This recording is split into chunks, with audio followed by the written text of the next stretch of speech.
Oui. Ah non, non, en fait, si je suis en train de réfléchir là, c'est parce que je suis en train de faire une petite analyse de la phrase d'accroche de la nonne. Le chapitre le plus terrifiant de l'univers Conjuring. Le chapitre le plus terrifiant hein, de l'univers Conjuring. Hein, ouais. Donc le chapitre le plus terrifiant, hein, le plus terrifiant quoi. Terrifiant, lol.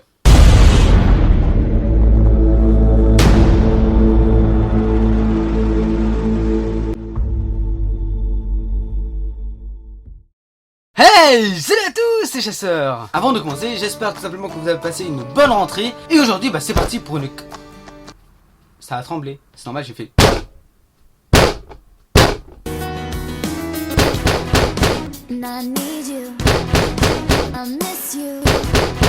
C'était amusant. Enfin bref, aujourd'hui nous allons critiquer le nouveau film de l'univers Conjuring, La Nonne. Et avant de commencer l'histoire, mes impressions et tout bordel, laissez-moi vous dire un truc. La phrase d'accroche du film doit vraiment retirer le mot terrifiant. Parce que vraiment, c'est pas terrible.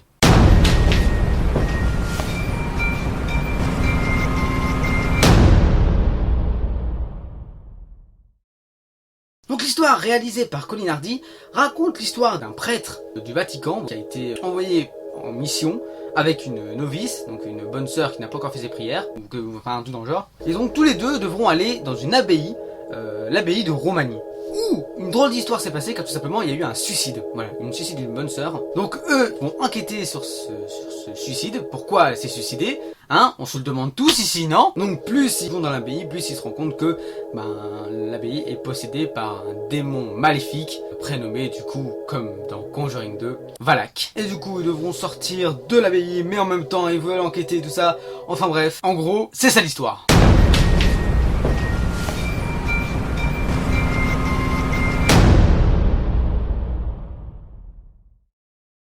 Alors, La Nonne...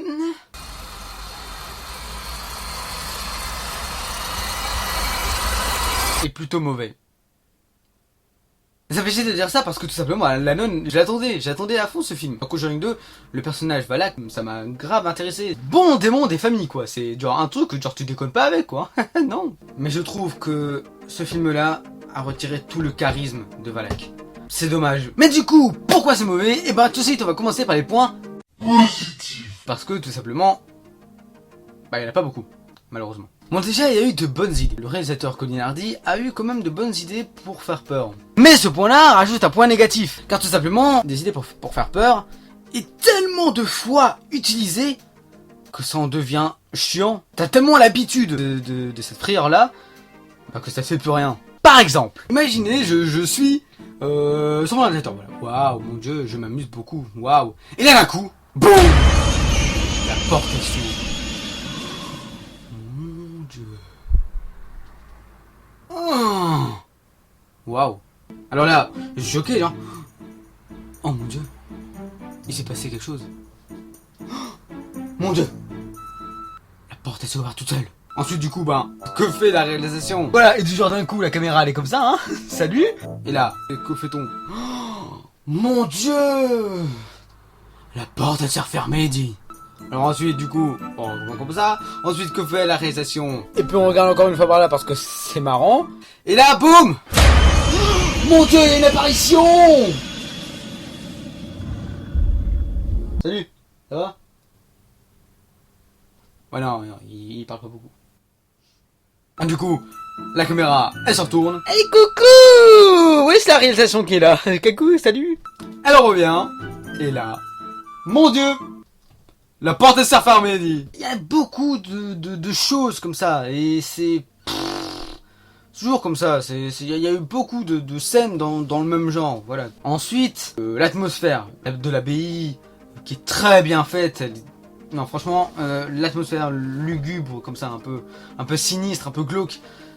Non franchement ça c'est bien fait. Même, l'atmosphère dans tout le film. Mais à part l'atmosphère, les idées qui sont trop fois reprises, c'est tout. Je veux dire comme je vous l'avais dit avant, vraiment Valak, le démon, a vraiment perdu tout son charisme quoi. C'est dommage parce que c'était vraiment, comme je vous l'ai dit, un film que j'attendais énormément. Voilà, c'était un film où, déjà, je me suis dit, c'est sûr, il y aura un spin-off de la nonne, parce que c'est un personnage qui a tellement bien marché dans The Conjuring 2. The Conjuring 2, c'est un de mes films d'horreur préférés. C'était tellement bon. Mais la nonne, ce n'est vraiment pas la même chose. Même par rapport aux acteurs. Donc déjà, de 1, les acteurs. Souvent, je dis que les acteurs jouent extrêmement bien. Cette fois-ci, bah, c'est pas vraiment le cas. Car tout simplement, il y a des moments, le prêtre et la bonne sœur. La bonne sœur, en fait, on l'a déjà vu. Enfin, moi, je l'ai déjà vu dans American Horror Story, où elle joue dans la première saison où elle jouait Violette. Je pense que c'est Violette. Voilà, Taissa Farmiga. Voilà, je l'avais déjà vu dans American Horror Story où elle jouait quand même pas mal. Hein. Mais là, la nonne, elle jouait parfois bien. La bonne sœur qui a pas encore fait ses prières, du coup, voilà, voilà, elle a pas encore fait ses vœux. C'est des vœux, putain. C'est ça.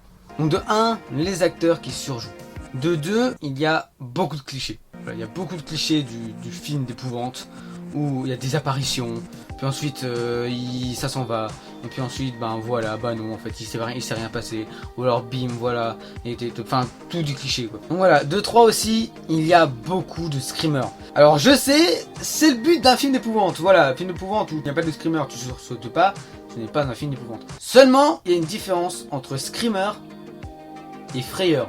Screamer, tu sursautes comme un malade, frayeur, tu te sens pas bien. Ah, non, n'avez pas s'il te plaît, non. Et ça, c'est le but d'un film d'épouvante. Tu dois avoir peur. Et non pas, tu ne dois pas sursauter. Donc voilà, il y a beaucoup de screamers et pas beaucoup de frayeurs.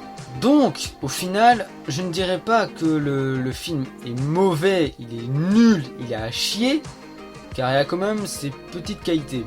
Si je mettrais une note sur 20, je pense que je mettrais genre 11 ou 12 et demi. Enfin bref, est-ce que vous devez aller le voir au cinéma? Bah la réponse c'est oui et non, hein, parce que oui, parce qu'il y a quand même de bonnes idées, et non parce que ça vaut pas la peine. Mieux vaut rester avec une bonne idée de Valak que d'aller voir la nonne. C'est pas ouf. Ouais, tout simplement, c'est pas ouf. Et c'est vraiment à contre-cœur parce que même si c'est mauvais, allez quand même le voir et faites votre propre avis, parce que peut-être que moi j'ai mon propre avis et peut-être que vous en avez carrément un autre que vous l'avez trouvé super. Et c'est très fort possible que vous avez trouvé la nonne mieux que moi. Mais personnellement, je n'ai vraiment pas accroché et je pense que faut pas le voir au cinéma. Bah tout simplement. C'est vraiment un contre-cœur que je dis ça, parce que dire un film qu'il est mauvais, c'est généralement pas vrai, parce qu'il y a ses qualités, il y a ses défauts, bien évidemment comme tous les films, mais là il y a plus de défauts que de qualités.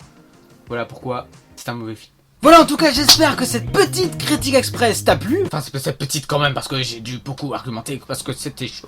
En tout cas, j'espère quand même que cette critique express t'a plu. Si tu as aimé, tu peux mettre un tout petit j'aime de soutien, ça me ferait extrêmement plaisir. Hein. Tu connais la suite, hein, c'est marrant tout ça. C'est fou que tu connais la suite, c'est incroyable. Tu me connais? Ah ouais? Trop bien ça. Et ensuite, si t'as vraiment surkiffé sa mère, et tu peux tout simplement t'abonner, ça me ferait extrêmement plaisir également. Et enfin, si tu as envie que cette chaîne augmente encore un peu, tu peux tout simplement partager cette vidéo à tes amis, à tes copains, à ton père, à ta mère, à tes frères. Ça serait le bonheur. On va arrêter ça. En tout cas, moi je vous dis à la prochaine pour une nouvelle chasse. Allez, salut à tous chasseurs.